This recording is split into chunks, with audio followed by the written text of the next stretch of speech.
What if the life you keep telling yourself is not enough, is a life you would desperately beg to have back if you lost it tomorrow? Think about that.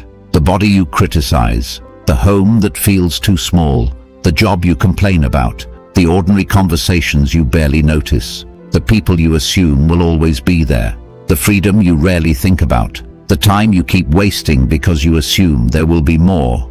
We spend so much of life staring at what is missing that we become blind to what is already present. More money, a better body, a bigger home, a different career, more recognition, more opportunities, more status, more certainty. More, always more. And wanting more isn't necessarily the problem.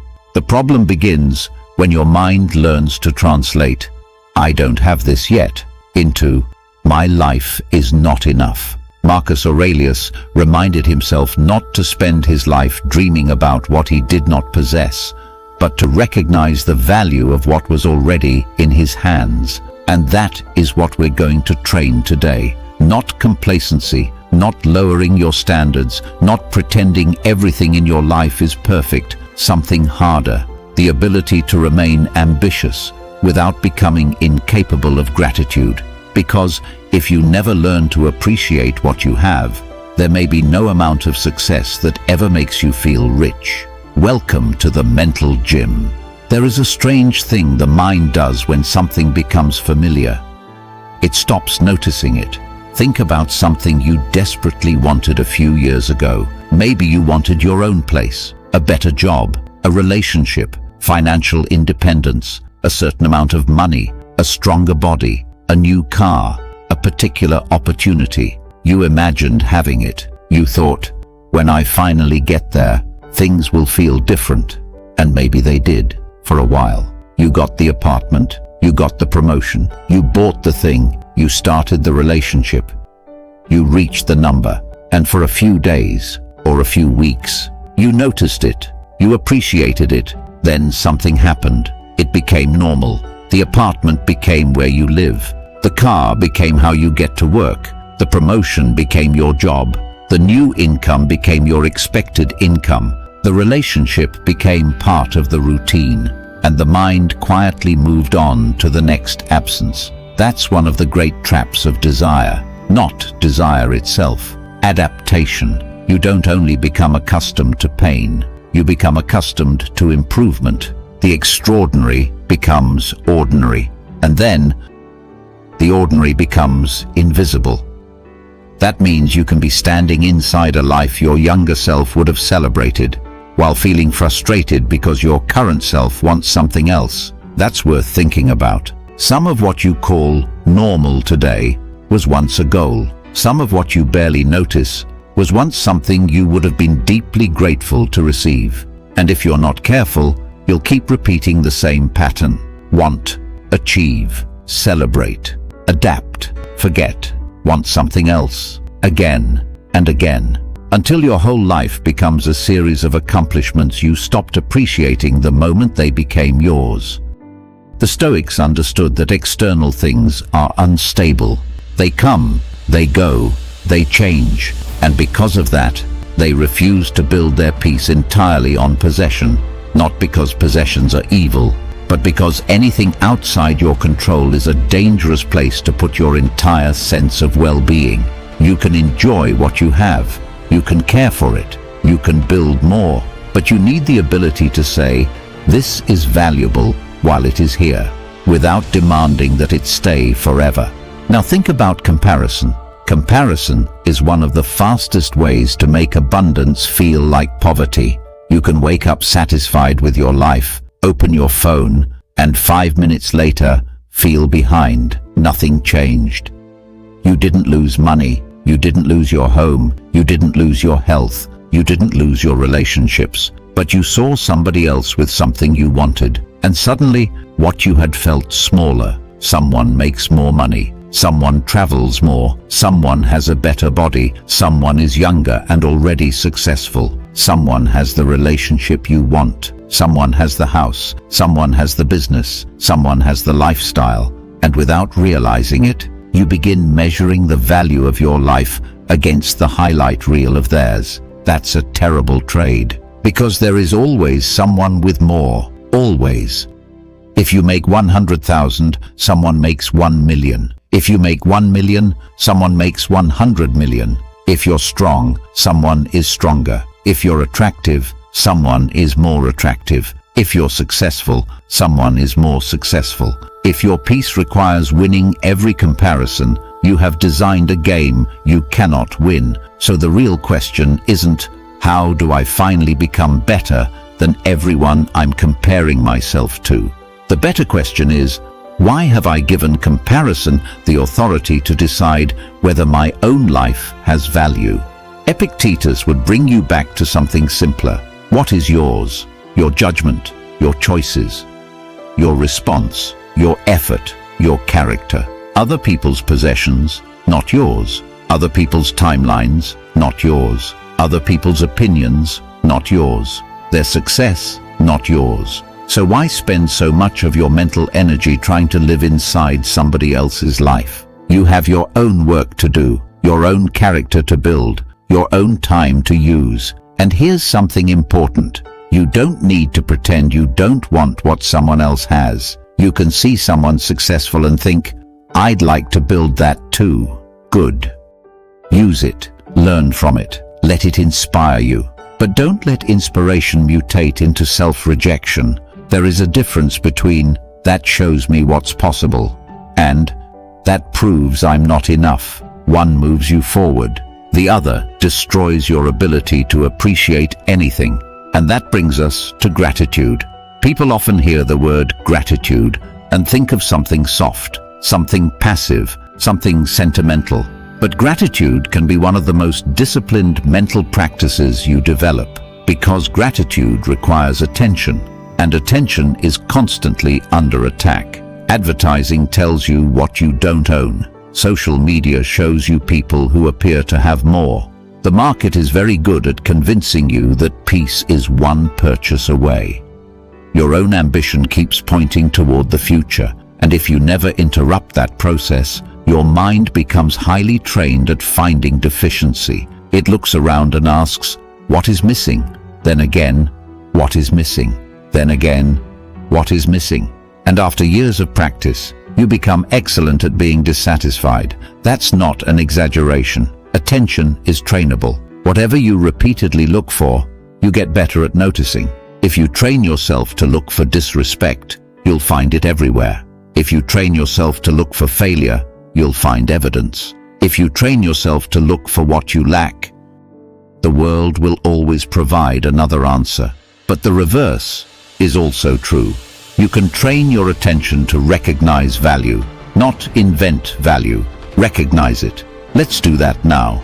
Think about something you currently take for granted, something ordinary, your ability to walk, your eyesight, your hearing, a person you love, a parent, a friend, a partner, a child, your home, your work, your freedom, your morning routine, your ability to read, your ability to choose what you do with part of your day. Now imagine, just for a moment, that tomorrow it is gone, completely. You can't get it back. What would you give to have it returned? That's where things become interesting. Because the object hasn't changed, the person hasn't changed, the ability hasn't changed, your perception changed. What was ordinary 5 seconds ago suddenly became precious. The Stoics practiced forms of negative visualization for this reason, not because they wanted to be miserable, not because they wanted to obsess over death or loss. They wanted to wake up. They understood that familiarity puts a kind of dust over valuable things. And sometimes you need to mentally remove the thing to see it clearly again. Imagine your ordinary home disappeared. No dramatic mansion, just your home. The place you complain needs repairs. The kitchen that feels too small. The room you're tired of looking at. Now imagine you're told, you can have it back. How would you walk through that door? How would the floor feel? The smell, the bed, the kitchen, the little imperfections? You would notice all of it. And here's the uncomfortable question. Why should loss have to teach you what attention could teach you now? Why wait until something is gone before deciding it mattered? Why wait until someone moves away before appreciating the conversations? Why wait until your parents are much older before listening carefully? Why wait until your children grow before missing the noise? Why wait until your body changes before appreciating what it can do today? We often understand the value of life retrospectively. After the chapter ends, then we say, those were good days. But when those good days were happening, we were complaining about traffic, thinking about money, scrolling, worrying about next month, comparing ourselves to strangers, waiting for life to begin. That's the tragedy I want you to avoid. Not the tragedy of having an imperfect life. Everyone has that. The tragedy of living through something valuable without being present enough to notice it. Some of the greatest moments of your life will not look great while they're happening. They will look ordinary. Dinner at home, a conversation in the car, coffee with someone, an annoying family gathering, someone calling you for no reason, walking into your bedroom after a long day, a quiet Sunday, an ordinary morning in a body that works. These moments don't come with a warning. Nobody tells you, pay attention, you will miss this someday. They simply pass. And because they pass quietly, we often let them pass unnoticed. This is why attention may be one of your most valuable possessions. Where you place your attention is where you place your life. If you spend an hour comparing yourself to people online, you didn't merely spend an hour. You gave 1 hour of your finite life to people who may never know you exist. If you're eating dinner with someone you love, but mentally you're somewhere else, you are physically present and psychologically absent. There will always be another video, another post, another notification, another email, another headline. There will not always be another dinner with that exact person, at that exact age, in that exact chapter of both of your lives. So gratitude isn't just saying, I'm thankful. Gratitude is learning to stay, to actually inhabit the moment you're living. Now, does this mean you should stop wanting more? Absolutely not. This is where I want to be very clear. The mental gym is not about teaching you to sit still and accept mediocrity. Want more, build more, earn more, become stronger, improve your health, create something, pursue excellence, develop your skills, raise your standards. But there is a massive difference between ambition and desperation. Ambition says, I value my life and I want to improve it. Desperation says, my life has no value until I improve it. Those are not the same. One builds from strength, the other builds from deficiency. You can be grateful and hungry at the same time. You can stand halfway up the mountain, look down, respect how far you've climbed, then turn back toward the summit and keep going. Gratitude isn't asking you to stop climbing. It's asking you to stop calling every part of the mountain below the summit worthless. Because if the only moment you're allowed to appreciate is the final one, you'll spend almost your entire life dissatisfied. Think about your relationship with money. Money matters. It provides security, options, comfort, freedom. It can solve many real problems. So wanting financial success is not shallow by default. But money becomes dangerous when you ask it to solve a problem that isn't actually financial. How much money do I need? That's a financial question. How much money do I need before I feel like enough? That's psychological. And those questions can produce radically different answers. You may say, when I make this number, I'll finally feel successful. Then you reach it. For a while you feel good. Then somebody around you makes more. Your lifestyle expands. Your expectations change. And suddenly, the number that once represented freedom now feels ordinary. So you choose another number. That's how you can spend decades trying to solve an internal sense of insufficiency with an external metric. and the metric keeps moving. The problem isn't money. The problem is expecting possession to generate an identity it cannot permanently provide. You need to learn how to say, "I want more," without needing more to prove that I matter. That sentence creates freedom. And this applies to more than money: your body, your career, followers, recognition, relationships, status, achievements. You can want them, you can work for them, but none of them should have the authority to decide whether your life has value. The Stoic goal was never to become indifferent in the modern sense of not caring. It was to care intelligently, to understand what is valuable without becoming enslaved by it. Now think about yourself 5 or 10 years ago.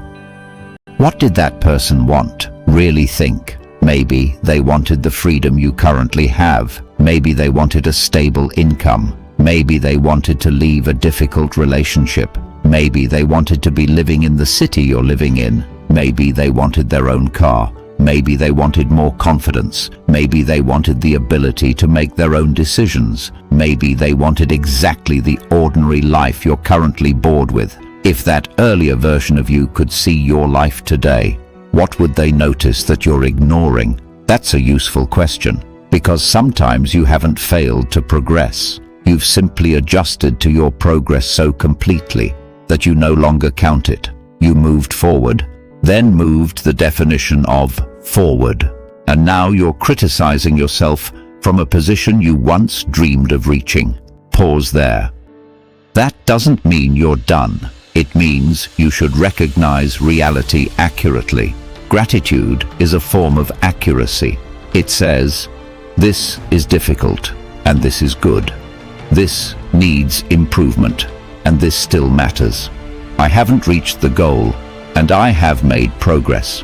Both can be true. Stoicism is full of this kind of mental discipline, separating what happened from the unnecessary story we add to it. Maybe your career isn't where you want it to be. That's true. It doesn't automatically mean your entire life is a failure. Maybe you're struggling financially. That's real. It doesn't mean nothing else in your life has value.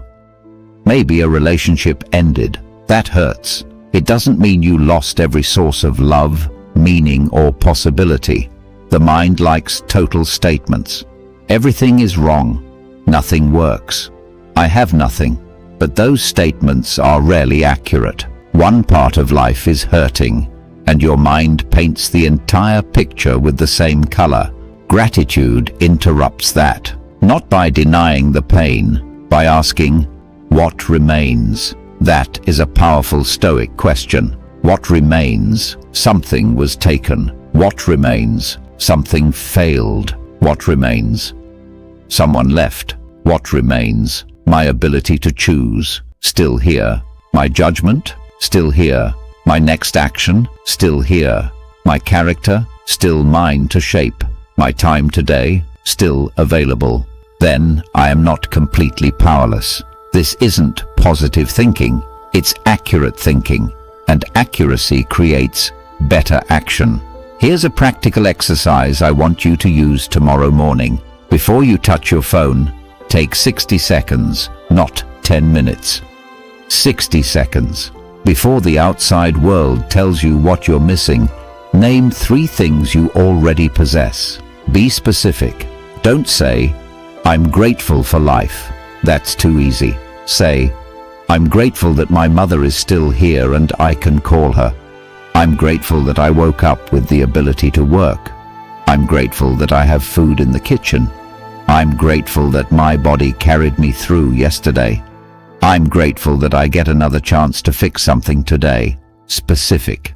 Then do something else. Imagine each one absent for about 5 seconds, not to scare yourself, to sharpen your perception. Then mentally return it. Still here. That feeling, that's what you're training. During the day, whenever your mind says, "I wish I had," add another question. And what do I already have? Don't cancel the ambition. Complete the perspective. I wish I earned more. Good. What do you already have? I wish my body looked better. Fine. What can your body already do? I wish I had their relationship.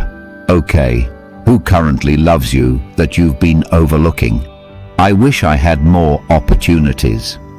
What opportunity is already in front of you that you haven't used? This is not guilt, it's perspective. You're not telling yourself, other people have less, so I have no right to want more. That isn't the lesson. You are allowed to want more. The point is, do not let wanting more erase the value of what is already yours. There's another practice I want you to try. Tonight, walk through your home as if you were leaving forever tomorrow. Look at things differently. The door, the furniture, the view from the window, the kitchen, the little things that annoy you, the imperfections. Imagine you knew you'd never see that exact space again. Notice what suddenly becomes meaningful. Then do something harder.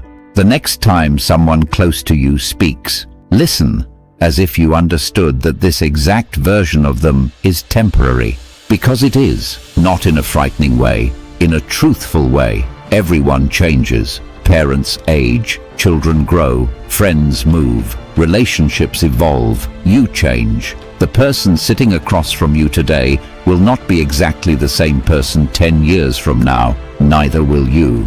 So listen, look at them, be there, because presence is one of the purest forms of gratitude, and maybe that's the real wealth we're talking about. Not having everything, but being awake enough to experience what you have. Because what good is owning something if your attention never touches it? What good is having people who love you if you're always mentally somewhere else? What good is having time if you're constantly sacrificing it to comparison? What good is reaching your goals if the moment you reach them, you're already criticizing yourself for not reaching the next one? At some point, you have to learn to arrive, even temporarily, to say, I am here, this is my life. It isn't complete, it isn't perfect, but there is something here worth noticing. Then, keep moving. That's the balance. Gratitude without ambition can become stagnation. Ambition without gratitude can become endless dissatisfaction. You need both. Appreciate what is here. Build what comes next. That is the practice. And if you've been watching this thinking of one thing you've taken for granted, I want you to do something simple. Write this in the comments. Today, I'm grateful for @, and fill in the blank. One thing, not 10. One. Maybe it's a person, maybe your health, maybe your home, maybe the opportunity to start again. Maybe simply, today, I'm grateful that I have another day. Naming it matters, because it forces your attention to stop moving for a moment and recognize something real, and then go live like you meant it. If you said you're grateful for someone, call them. If you're grateful for your body, take care of it. If you're grateful for your opportunities, use them. If you're grateful for another day, don't waste the whole thing complaining that it isn't tomorrow yet. Gratitude without action becomes another nice thought. Let it change how you behave. Maybe you don't have everything you want. You probably don't. Neither do I. There will always be something else. Another goal, another level, another challenge. Good. That's part of being alive. But don't become so obsessed with the life you're trying to build that you neglect the life you're using to build it. One day, you may look back at this exact season, and things that feel completely ordinary right now may become the memories you would give anything to experience again.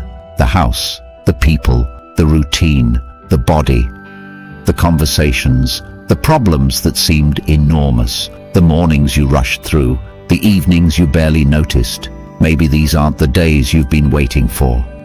Maybe they're not the best days of your life, but they're still your days, and once they're gone, they're gone. So pay attention, work hard, become stronger, build your future, earn more, learn more, demand more from yourself, but occasionally, look around, because you might discover something strange. You may already possess things that another person would give almost anything to have, and you may already possess things that your future self would give almost anything to have back.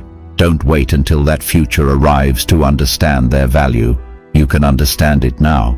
Marcus Aurelius did not need a perfect life to practice gratitude. He dealt with illness, loss, political pressure, war, betrayal, death. His philosophy wasn't built inside an easy life. That's what makes the lesson useful. Gratitude isn't only for people whose lives are going well. It is especially important when life is difficult, because difficulty narrows attention. It makes you stare at the problem. And sometimes you need to deliberately widen the frame. Yes, this is difficult. And what else is true? Yes, I lost something. And what remains? Yes, I want more. And what already deserves my appreciation? Those questions don't remove suffering. They prevent suffering from becoming blindness. And that matters. So tomorrow, before you begin chasing everything you still want, recognize 3 things you already have. Then work. Work hard. This isn't an excuse to sit down. It's a reason to stand up with a clearer mind. Pursue the future without insulting the present. Improve yourself without hating the person you are improving. Want more without becoming incapable of experiencing enough. That's the mental discipline. And if the mental gym is helping you build that kind of mind, subscribe and come back for the next session.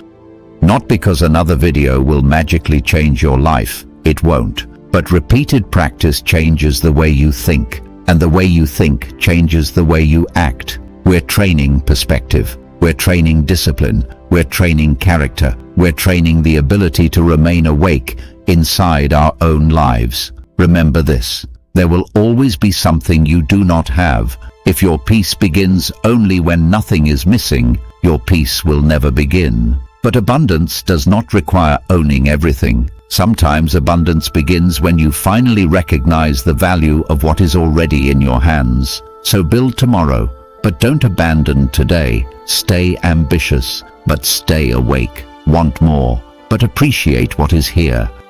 And never become so busy chasing the next blessing that you fail to recognize the ones already standing in front of you. Train your ambition, train your perspective, train your gratitude. This is the Mental Gym. Until next time.